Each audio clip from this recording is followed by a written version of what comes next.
वृंदावन में एक पीलू भक्त थे, उनका नाम था भोंदू। क्या नाम था? भोंदू। उनका असली नाम तो कुछ और था, लेकिन वो इतने सीधे थे कि उनको सब प्रेम से भोंदू बुलाते थे। बहुत बहुत प्रेम भरी कथा है, सावधानी से सुनना।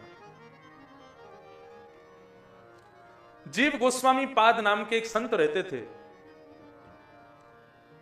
उनकी गौशाला थी, उनकी गौशालाओं का ग्वारिया, उनकी गायों का ग्वारिया था, उसका नाम था भोंदू। भोंदू पूरे दिन तो गाय चराता था और शाम को गौशाला में गायों को लाकर के दूध काट करके दूध आश्रम में देकर के और फिर प्रसाद आदि पाके रात में अपने गुरुजी के सब शिष्य बैठ करके प्रवचन सुनते थे। उन्हीं के बीच में भोंदू भी बैठ के सुनता था। गुरुजी रोज प्रवचन करते थे, भगवान की लीलाओं का वर्णन करते थे। आज श्रीपाद गोस्वामी जी अपने प्रवचन में भगवान की गौचारण लीला का भाव बता रहे थे कि कन्हैया गाय कैसे चराने जाते हैं। अब जैसे गाय चराने का भाव सुना तो भोंदू और ज्यादा ध्यान से सुनने लगा कि सुनू तो सही, हमारे नंद नंदन गैया कैसे चराते हैं। ठाकुर जी जब गैया चराने के लिए जाने लगे, गोस्वामी जी प्रवचन कर रहे हैं और भोंदू सुन रहा है। समस्त शिष्य बैठे हैं, सबके बीच में भोंदू बैठ के सुन रहा है। भगवान गैया चराने जा रहे हैं, पहली बार गौचारण करने के लिए जा रहे हैं तो मैया यशोदा ठाकुर जी की छोटे छोटे पनैया लेकर के आए। पनैया समझते हैं? पादुका, चप्पल। ठाकुर जी की छोटी छोटी पादुका लेकर के आई और ठाकुर जी के चरणों में पधराने लगी, पहनाने लगी। तो नन्हे से कन्हैया बोली, मैया जे तू कहा कर रही है? वो लाला तू गैया चरावे जावेगो ना, या हमारे तेरे पामन में कहीं कोई कांटो ना लग जाए, कहीं कोई कंकड़ ना लग जाए, ऐसे कोमल चरण है मेरे लाला के, तो या हमारे तेरे पामन में मैं पादुका पहना रही हूं। आपको ब्रजभाषा समझ आ रही है? उतनी कठिन नहीं है, थोड़ी थोड़ी आपके मध्य प्रदेश के लोग भी ऐसी ही बोलते। कहा है कितने जा रहे? हमारे साथ में जो परिकर रहता है पूरा, वो लगभग मध्य प्रदेश, इलाहाबाद, ग्वालियर, इसी यही, और मुख्य रूप से आपके सतना और कौन कौन सी जगह मुझे तो याद नहीं, सतना, सागर, यहाँ के लोग ज्यादा रहते हैं हमारे वृंदावन में। वैसे बोलते का है कितने जा रहे तो इतना ही आता है बस। तो ऐसे ही हमारी ब्रजभाषा है। ठाकुर जी कह रहे मैया जी तू कहा कर रही है? वो लाला तू गैया चरावे जावेगो ना, तो या हमारे तेरे पामन में कहीं कोई कांटो ना लग जाए, कहीं कोई पत्थर ना लग जाए, या हमारे तुकू पादुका पहना रही हूं। ठाकुर जी बोले तो हमारी गैयान को भी पादुका पहनाओ, गैयान के खुरन में भी पादुका पहनाओ। मैया बोली नाए नाए लाला, गैया ना पहने पादुका। क्यों? बोले ना उनको बने ही ना, वो तो ऐसे नंगे पाम ही घूमे। तो ठाकुर जी बोले जब हमारी गैया पादुका नहीं पहनेगी तो हम भी पादुका नहीं पहनेंगे।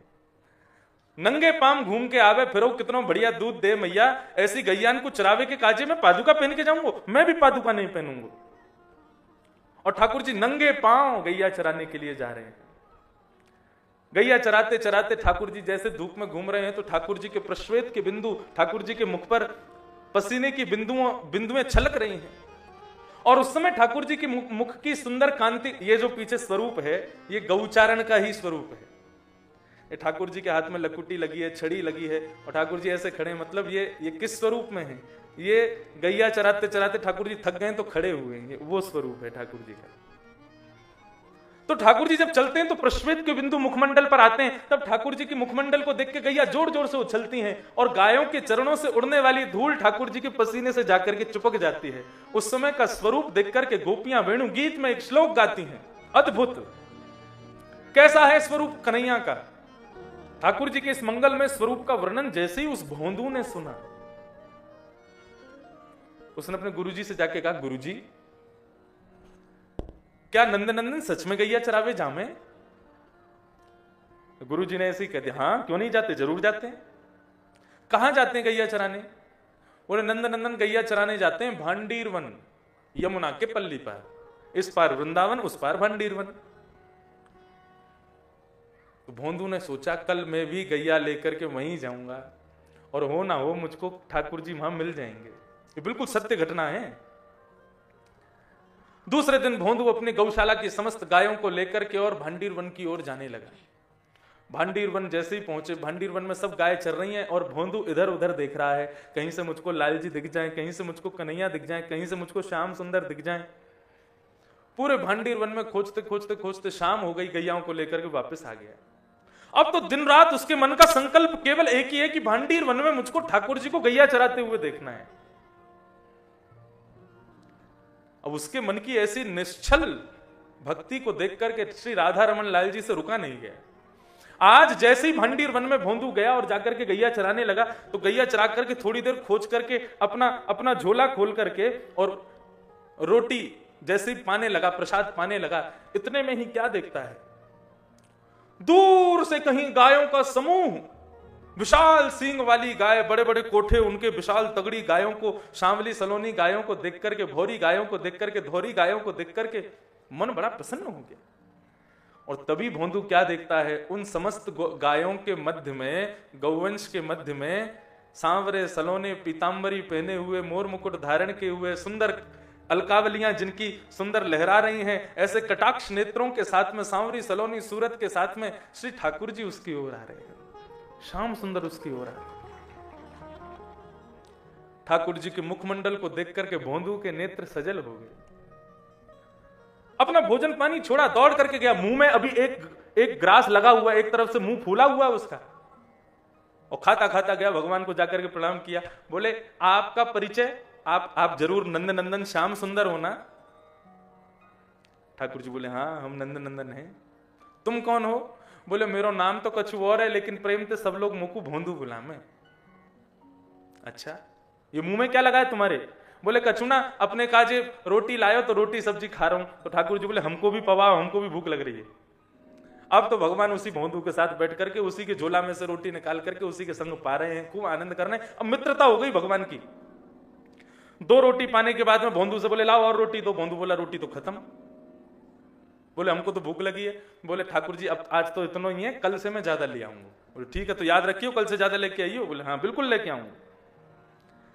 अब उसकी मित्रता इतनी सहज, उसको लगा कि मेरे गुरु जी को भी ऐसे ही मिलते हैं भगवान, सबको ऐसे ही मिलते हैं, तो किसी से क्या बताना। उसने किसी को नहीं बताया।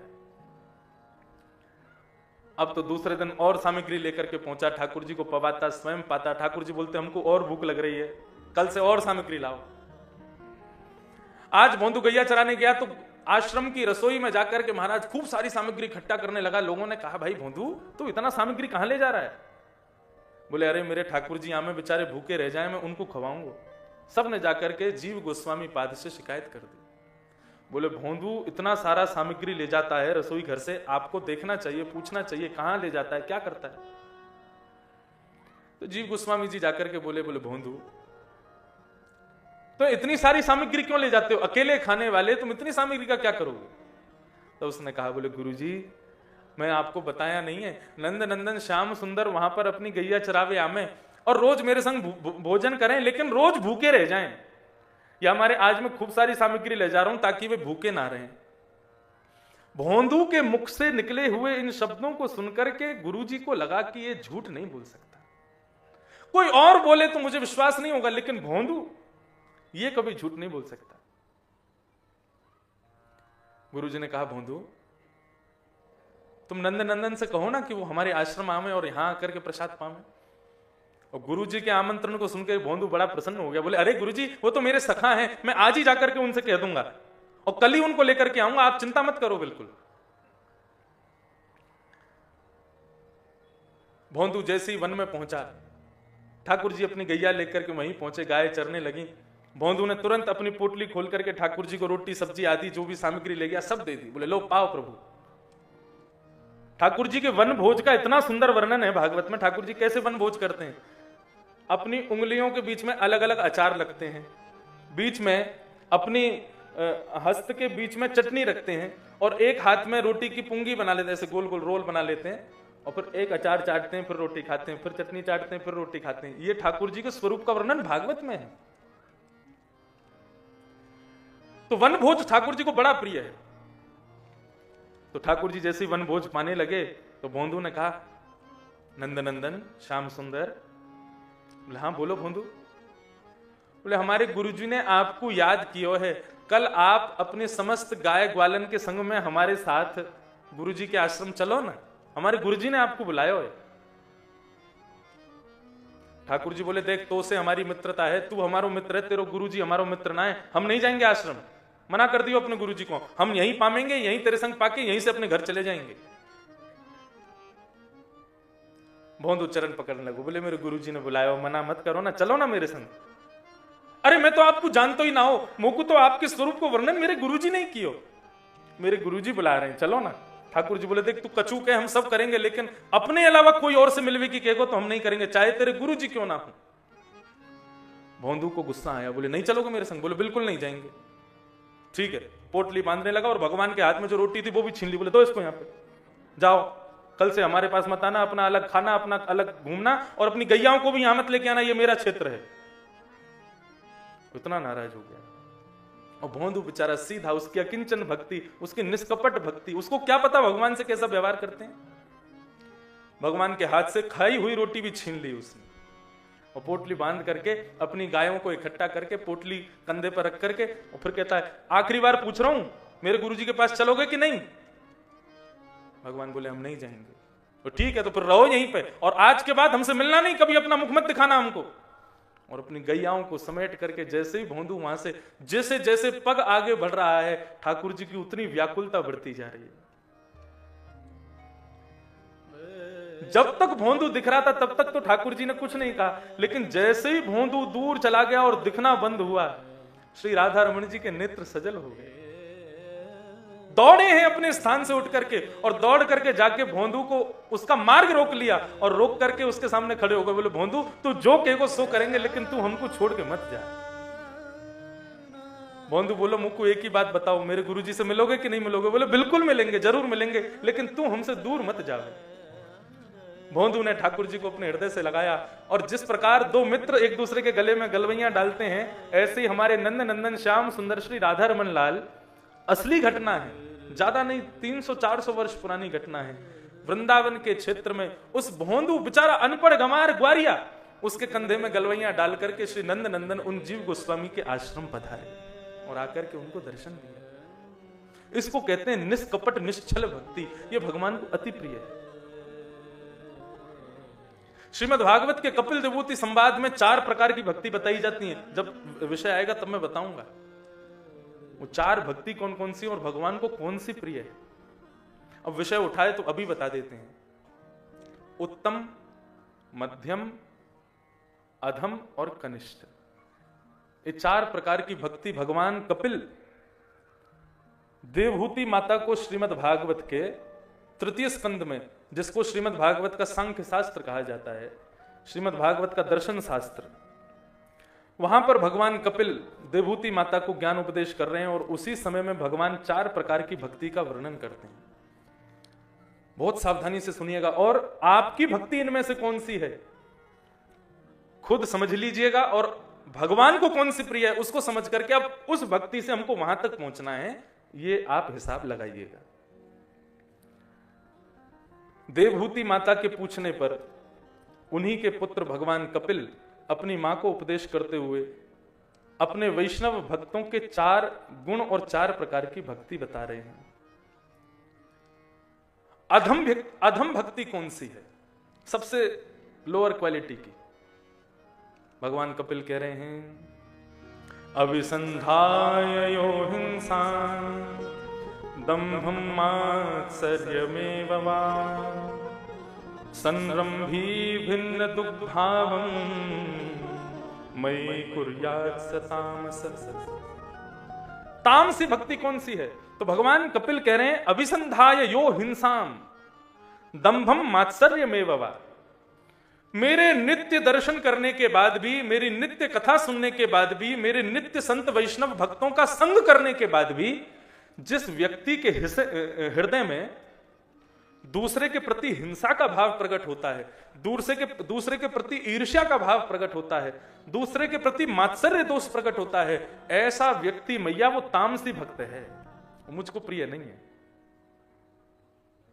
अब रावण है, उसका नित्य नियम है शंकर जी की पूजा करना, लेकिन ऐसी शंकर पूजा का क्या फायदा जिससे तुम हिंसा नहीं रोक पा रहे हो, जिससे तुम दूसरों के प्रति ईर्ष्या नहीं रोक पा रहे हो, जिससे तुम अपना चरित्र नहीं सुधार पा रहे हो। ऐसी पूजा भक्ति वास्तव में आपके स्वभाव में परिवर्तन नहीं हो रहा और उसके बाद भी आप भक्ति कर रहे हो, तो ऐसी भक्ति, ऐसे सत्कर्म भी आपके पाप ही बनते चले जाएंगे। चढ़ाते तो हो रोज शंकर जी पर जल, लेकिन अपने नेत्रों को आज भी शिकारी बनाया हुआ है, अपने स्वभाव में अभी भी मात्सर्य दोष है। तो ऐसे हाथ से चढ़े हुए जल से शंकर जी प्रसन्न नहीं, दुखी और हो जाते हैं।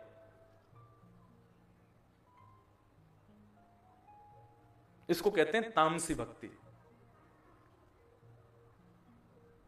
मंगलवार को प्याज भी नहीं खाएंगे, लहसुन भी नहीं खाएंगे, और बाकी के दिन मुर्गा की नार मरोड़ मरोड़ करके खा जाएंगे। पेट नहीं, कब्रिस्तान बना करके रखते हैं। नवरात्रि जैसे ही शुरू होती है, हमारे दिल्ली आसपास में, दिल्ली क्षेत्र में लोग नवरात्रि देखो उनकी कैसी, प्याज लहसुन कुछ नहीं खाएंगे और इंतजार करते हैं कब बोले दसवीं कब आएगी। क्यों? दसवीं आते ही महाराज सबरे शिकारी बन जाते हैं, ये खाओ वो खाओ, ये करो वो करो, ये खाओ। ऐसी भक्ति का, ऐसी नवरात्रि का क्या फायदा? बढ़िया है, उसमें भी खाओ। कोई देवी प्रसन्न तो हो नहीं जाएगी कि भाई तुम 9 दिन कितने शुद्ध हो, 9 दिन कुछ नहीं खा रहे हो। अपनी आचरण में शुद्धता नहीं है तो बिना आचरण के शुद्ध के की हुई भक्ति से देव प्रसन्न नहीं होते और ज्यादा नाराज हो जाते हैं। ऐसे भक्त को क्या कहते हैं? तामसी भक्त। ये सबसे लोअर क्वालिटी का। अब मैया भक्त तो है क्योंकि मंदिर आता है वो भी, कथा सुनता है वो भी, लेकिन बात यह है कि उसके जीवन में कोई असर नहीं होता उसका। दूसरा भक्त किसको कहा जाता है? बोले दूसरा भक्त होता है राजस भक्त। ये तामसी से थोड़ा अच्छा होता है। राजस भक्त का लक्षण क्या है? बोले राजस भक्त का लक्षण है विषयान विसंधाय यश ऐश्वर्यमेव वा अर्चादावर्चयेद्यो मां पृथक् भावः स राजसः। राजस भक्त का लक्षण क्या है? बोले मंदिर में आकर के मेरे अलावा दुनिया की जितनी वस्तुएं सब मुझसे मांग लेता है। सुख संपत्ति घर आवे, कष्ट मिटे तन का, ओम जय जगदीश हरे। हमको सुख भी मिल जाए, संपत्ति भी मिल जाए, मेरा गुनाह में खूब नाम हो जाए, मेरा खूब वैभव हो जाए, मेरा खूब बड़ा घर बन जाए, मेरे को ये गाड़ी मिल जाए, मुझको वो मिल जाए, हे भगवान कृपा कर दो, ऐसा कर दोगे तो सोने का छत्र चढ़ाऊंगा, ऐसा हो जाएगा तो परिक्रमा लगाऊंगा, ऐसा हो जाएगा तो ये करूंगा, ऐसा हो जाएगा तो आपका मंदिर बनवा दूंगा, ऐसा हो जाएगा तो 1.25 मन लड्डू का भोग लगाऊंगा। हमारे पिताजी के साथ में एक संगीतज्ञ रहते हैं, उन्होंने कहा मेरा विदेश का वीजा लग जाएगा, पूरे गांव को जड़ा भंडारा करवाऊंगा। हमने कहा विदेश का वीजा नहीं लगा तो नहीं करवाओगे। तो इस प्रकार से जो अपनी कार्य की सिद्धि के लिए भगवत दर्शन करते हैं, ऐसे लोग कौन कहे जाते हैं? बोले राजस भक्त। भगवान की दृष्टि में देखो तो वो भिक्षुक भक्त हैं, भिखारी भक्त। क्या बोले? आकर के केवल मांगते हैं और कुछ नहीं करते। कई लोग हैं वो तो पूरे भारत में उन्हीं देवताओं को खोजते हैं जो कामनाएं पूर्ति करते हों। मध्य प्रदेश में तो बहुत सारे देवता, देवी देवता हैं, लेकिन कामनाएं पूर्ति के लिए अगर आप लोग किसी देवता के पास जाते हो तो महाराज 33 करोड़ कामनाएं हैं, उनके लिए 33 करोड़ देवता हैं। पूरा जीवन निकल जाएगा, मन की कामनाएं कभी पूरी ही नहीं होंगी, मांगते रहो। जो भगवान से भगवान के अलावा सब कुछ मांगते हैं, ऐसे भक्त को क्या कहा जाता है? राजस भक्त। भगवान कहते हैं वो भी मुझको प्रिय नहीं है, मुझको अच्छे नहीं लगते। मैंने 2 पांव 2 हाथ बुद्धि दी है, उसका प्रयोग करके कुछ धन नहीं कमाते, केवल मेरे भरोसे पड़े रहते हैं। इसको कहते हैं राजस भक्त। अब उसके बाद आते हैं सात्विक भक्त। ये सात्विक भक्त भगवान कहते हैं इनको साधारण श्रेणी कहा जाता है। ये अच्छे हैं, ये बुरे नहीं हैं। इनके क्या गुण होते हैं? कर्म निर्हारमुद्दिश्य परसिन्न वात दर्पणम यजे दुष्टाव्यमिति वा पृथक् भावस्य सात्विकम। सात्विक भक्त का लक्षण क्या है? बोले कर्म पर विश्वास करते हैं, मेहनत करते हैं, अपने कर्म से मेहनत से कमाते हैं, देवताओं के भरोसे नहीं पड़े रहते, मेहनत करके कमाते हैं और उसके बाद भी जो कुछ भी मिलता है, नाम वैभव यश कीर्ति घर संपदा, जो कुछ भी प्राप्त होती है उसमें भी भगवान की कृपा समझते हैं। बोले भगवत कृपा से मिल रहा है, मैंने कुछ नहीं किया है। ये सब भगवान की कृपा है। तदर्पणम, भगवान को सब कुछ अर्पित कर देते हैं। यज्ञ में, ब्राह्मणों में, इन सब में जिनकी निष्ठा है, ऐसे व्यक्ति को क्या कहते हैं? सात्विक भक्त। भगवान कहते हैं ये अच्छे हैं, लेकिन मुझे प्रिय ये भी नहीं है। तब चौथे भक्त का लक्षण बताया। बोले आपको प्रिय कौन है? भगवान चौथे भक्त का लक्षण बता रहे हैं। मुझे प्रिय कौन से भक्त हैं? भगवान कह रहे हैं जो सब जगह मेरा दर्शन करते हैं, सब में मुझको देखते हैं। जित देखूं उतित श्याममयी है, जिन्होंने सब कुछ मुझे अर्पित किया है। दिन रात सोना खाना पीना, हंसना बैठना, उठना जागना, सब कुछ जो मेरे लिए करते हैं। ऐसा स्वरूप किसका है? बोले यथा ब्रज गोपिका नाम, ब्रज की गोपियां। या दोहने मथन बहनने मथनो पलेप प्रेंखें खनार भरुदितो क्षणमार्जनादो, जिनकी प्रत्येक क्रिया केवल भगवान के लिए होती है, ईश्वर के लिए है। ऐसे भक्त को कहते हैं कौन? भगवान कहते हैं निर्गुण भक्त। मैया ये मुझे अति प्रिय हैं।